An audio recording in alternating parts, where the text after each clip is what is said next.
Welcome to Empowering Workers, Federal Employees' Disability and Employment Rights and Social Security Disability for All.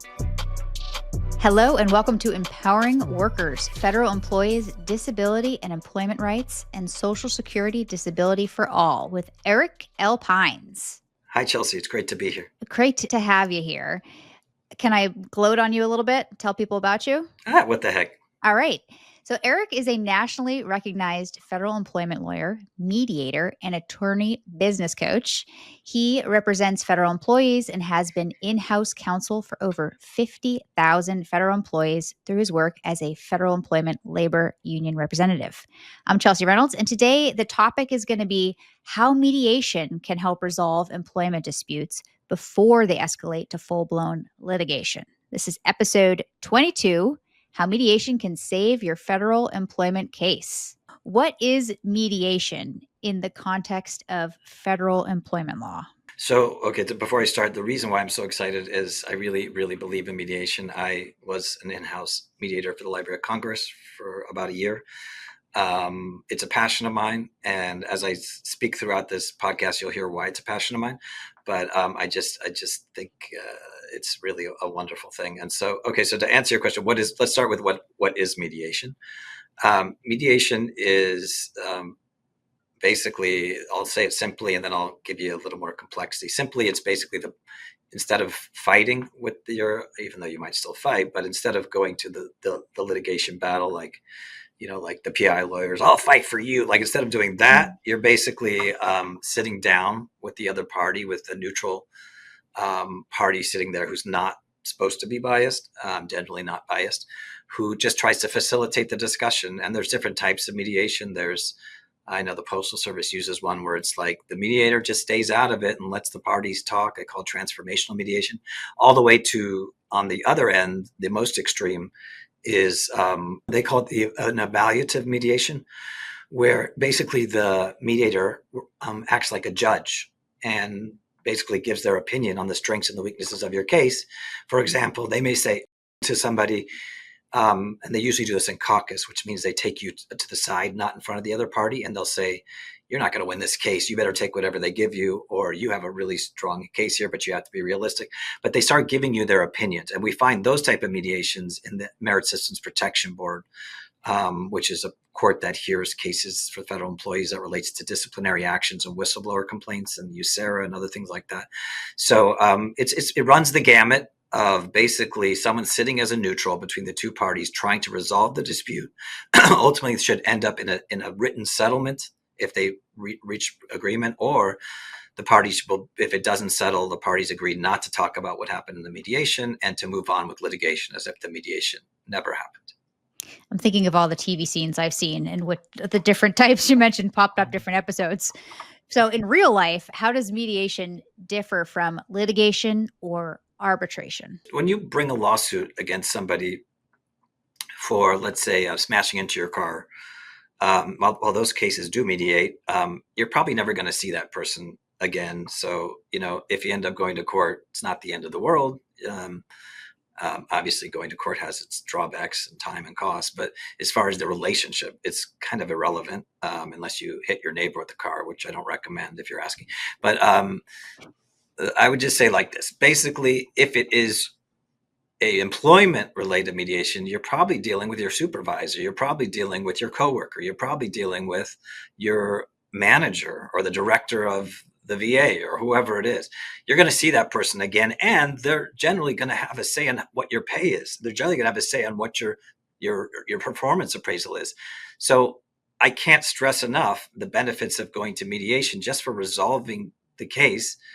You obviously came to an attorney if you're talking to us, or if you're on your own and you're just looking this up because you're curious. There's something that made you file the case, right? So, but at the same time, you have to play out in your mind. And we do this with our clients all the time in case reviews. It's why we charge for our case reviews and we take them really seriously. It's not just us. Well, it's not us deciding if we want your case. It's us basically sitting down with you and talking through the reality of what this process really looks like, the cost of it, the time of it, the likelihood of success. So in mediation, you avoid all of that. And many times people reach out to us, we say, why don't you just hire us to go to mediation? Because you just want to solve the problem. And if it doesn't make it through mediation and it just moves on, let's think twice about you continuing to spend money on this case, because these are hard cases to win. And we don't want to be the ones who took your money and you didn't get a positive result. Now, don't get me wrong. There are some great cases out there, and we would not say it that way, but it can be very hard to win an EEO or case, and sometimes an MSPB case. So tying it back into a solid answer to what you just asked, the benefits of mediation are you resolve the complaint in a more peaceful, friendly manner, and you're no longer fighting, and the parties are in this mode where like they've resolved it and they've moved on. And then what if someone hears litigation or arbitration? What do those two phrases mean in difference to mediation? Sure. So there's really three terms that we can just sort of parse out. There's mediation, litigation, arbitration. So we talked about mediation just now.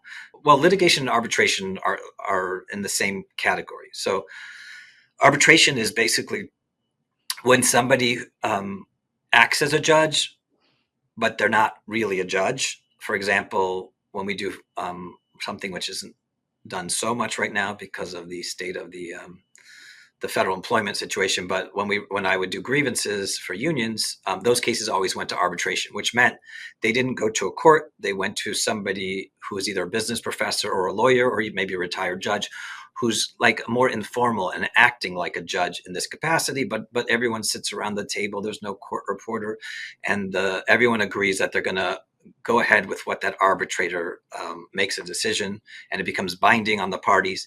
So it's like kind of a way to say it's like informal litigation. Litigation is much more serious in that you're actually, taking depositions, you're actually cross-examining people, you're having a hearing for a court reporter and so forth. So those are kind of interchangeable, but litigation is more intense and more serious. Mediation is something that could be done in either an arbitration case or a litigation case. And it's basically prior to, even though technically when you file any case, it's litigation. When people say litigation in this context, I think they mean going to an actual hearing. And so mediation is sort of a stopgap on the path to finishing that litigation and resolving it before you have to do that full-blown hearing. Can you walk us through the typical mediation process for a federal employee? It depends on whether you're talking about EEO or MSPB or some other contractual, but I'll tell you the main ones are EEO. We'll start with that. EEO mediation, basically, anybody at any time could say they want to go to mediation. I know that the EEOC now has this thing, they call it ADR, by the way. You're going to hear that term. ADR stands for Alternative Dispute Resolution. And in this case, the alternative is mediation. So for those of you who got that letter from the EEOC, which is pretty much anyone who filed an EEOC case, they're basically saying when they send you that ADR thing, even though ADR technically could be an arbitrator, they're not talking about an arbitrator, they're talking about mediation. So in that case, you're requesting a mediation. You should know in the EO context, even though they send that out, I've noticed lately they don't do anything about it. They just want to know if the parties are interested. Sometimes you get a mediation out of it, but a lot of times they're just overwhelmed and overworked. So you're just kind of checking the box that you would be open to it if it does happen. But then let's say you do either sometimes in the informal process, there's the mediation. Those are harder to settle because the agency doesn't usually assign an attorney. So it's taken less seriously. But let's say you get to the formal, and sometimes you can request the agency counsel with your attorney or by yourself. You could say, I'm open to mediation, or the judge gets involved in the case and the judge says, the judge generally wants to resolve the case because they have tons of cases and mediation is a good thing. So sometimes the judge will try to resolve it themselves and they'll kind of mediate between the parties themselves informally. Other times they'll assign it to an actual mediator to try and come to resolution. I know that there's certain EEOC mediators that I work with even now, even though the EEOC has lost a lot of employees. So basically that's what it works. They basically they give you a date they're available. The parties find a date that works for everybody. They sit down, then the complainant or the moving party, which is the people I'm talking to here, will present their side of the story. Then the agency will present their side of the story. And then, as my grandma used to say, the truth lies somewhere in the middle. So at that point, the mediator will try to bring the parties together. And if, one party will make an offer, the other party will give a lower offer or won't offer anything. If they do that, it usually ends the mediation. But if the agency offers something, then there's a back and forth till you can reach to some agreement, unless one party says it's my final offer. One of your answers earlier said this magic word, neutral. So how does the presence of a neutral mediator help both sides reach resolution? So the presence of a neutral mediator, well, first of all, it gives you the confidence as the complainant or the person we're representing, or the appellant if you're the MSPB, the person who's appealing the decision against them. It gives you the confidence that you should, I guess, in a more informal, transformative kind of low-key type style. It gives you the confidence. First, if you feel that the mediator is on the side of the agency, you're not going to want to continue the mediation because you're going to feel that you're going to get a raw deal. Or and the agency is going to feel the same way if the mediator is completely siding towards my client or the complainant, the appellant, they're going to want to end the mediation. So there's a practical effect. Now, in those more evaluative, more serious mediations where a judge or someone's telling you the strength and weaknesses of your case, so if you think that person is 100% against you, then you just basically, when they tell you have no case or you have the best case, well, they tell you no case, you're not going to take them seriously because you're going to be like, well, clearly they just want to get rid of this and they're biased. So the credibility makes a big difference for your confidence in the fairness of the process. For both sides, it sounds like. Exactly. Are there certain types of cases where mediation is especially effective? It's almost like all cases. It's almost like I could tell you where they're not effective. Right. But before I go there, I'll just say I love them in MSPB cases. I love them because I always look at it like this. First of all, sometimes in EO, they'll send you a mediator who's just someone who wants time off at work and they know nothing about how to mediate and they know nothing about EO or the case, and they just don't add benefits to it's a waste of everyone's time. The MSPB, you're getting an actual judge who has seen generally hundreds of cases and knows a good case from a bad case. So I like to tell my clients, you know what, even if it's not going to settle, go to the mediation and get a free analysis of the strengths and weaknesses of your case from another MSPB judge. So I would say that I generally recommend mediation. There are times when, I'll give you an example right now. I don't have permission to mention a name, but I can tell you the idea behind the case. I have a client who's requested reasonable accommodation for religious reasons for the Sabbath, and that person clearly believes, so the law has recently changed there. We clearly believe the law is on our side now. The agency clearly believes the law is on their side now, and we don't know. We really don't know. I don't know. I mean, I obviously am a lawyer, so I think I'm right, and I'll fight to the end to say I'm right, that we are entitled to that accommodation. But the agency can make similar arguments, and there's some case law out there that supports them. So there's a case where there's really no need for mediation because we need the judge to make a decision as to what the law is in our particular case. And it's going to set a precedent for all, Sabbath observing employees who work for the FAA. So I would say like this, generally mediation is a huge positive, but there are those unique cases where the law needs to be decided. What should employees prepare before they're going into mediation? A present for me. No, I'm just kidding. The employees should prepare their statement of why they are in mediation, why they filed their case in the beginning. I didn't even say this before, but the best thing about mediation, in my opinion, is it's a catharsis. Basically, the agencies, everyone goes to mediation with the idea that when one side is presenting, the other side is respectful and listens and takes it in, and then the other side gets a turn, and then, so that doesn't happen in litigation. If you're at a hearing, it's cross-examination, it's calling you a liar, it's berating you, it's, making you out to be the enemy.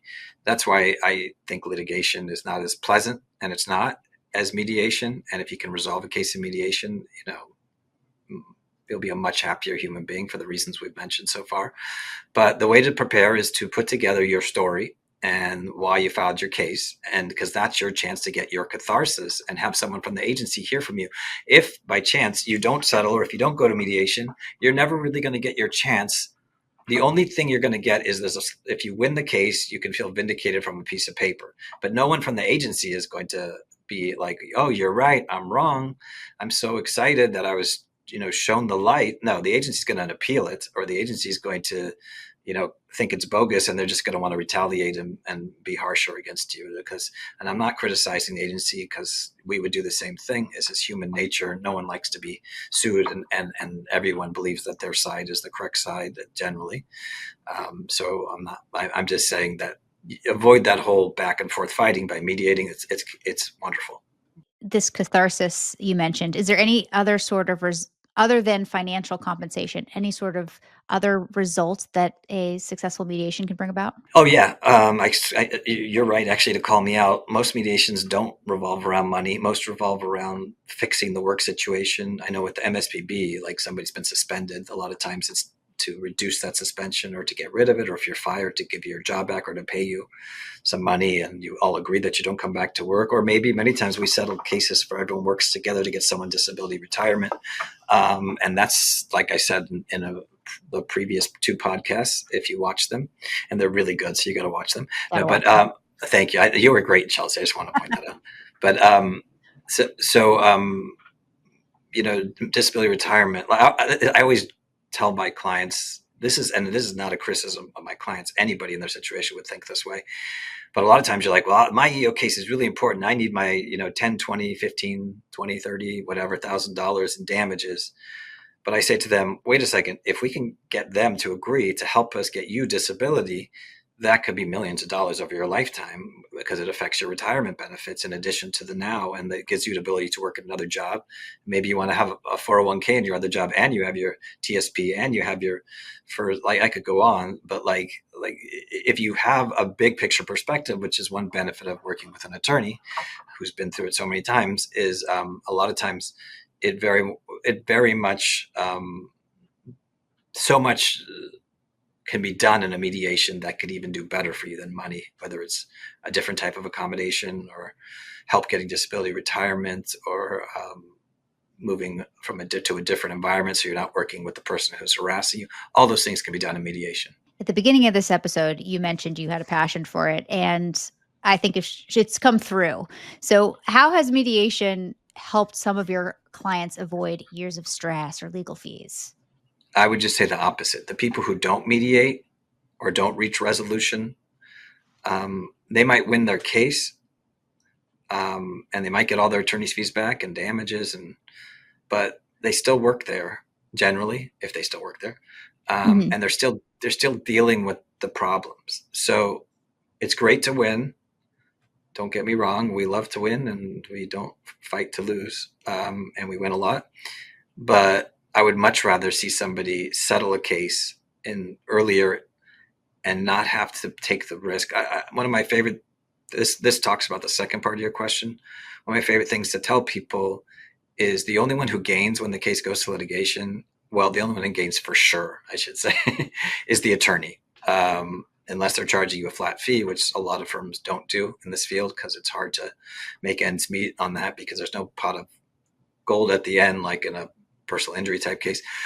So the only thing you know for sure is you're going to have to keep paying that attorney. Now, then you put yourself in a position where you have to win the case. And then after that, even the money takes a long time to come back. Even if you win, you have to prove you're entitled to attorney's fees, and the agency could appeal that. It could be years before you see any money. If you settle the case, a lot of times, if it's a good case, you can get your attorney's fees in an agreement, save it back years in advance, or at the very least, you can cut off that spending and know where you're at. At the end of the day, if you win the case, you're not going to be 100% happy generally. If you settle a case, you're not going to be 100% happy, but you're going to get your resolution much quicker, and you're going to cut off the bleeding of paying an attorney much quicker if you do mediation. So I can't stress enough. If the agency is willing. Now, if the agency is not willing, then it's a waste of time and your money. Then there's nothing you can do about it, and that does happen. But if the agency is willing and they're taking the mediation seriously, I highly recommend going to mediation. Thank you for all that you've shared in this episode. And again, you mentioned the past 2 episodes have been super helpful for these topics too, so go back and give those a listen. That wraps up Empowering Workers for today. If you're facing a dispute and want to explore mediation, visit pinesfederal.com to connect with Eric. And don't forget to like, subscribe, and share this episode with someone you know who might need it. Thanks again. Thank you, Chelsea. Take care.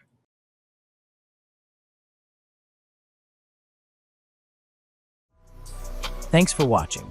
Be sure to hit that like and subscribe button and leave us a review in the comments.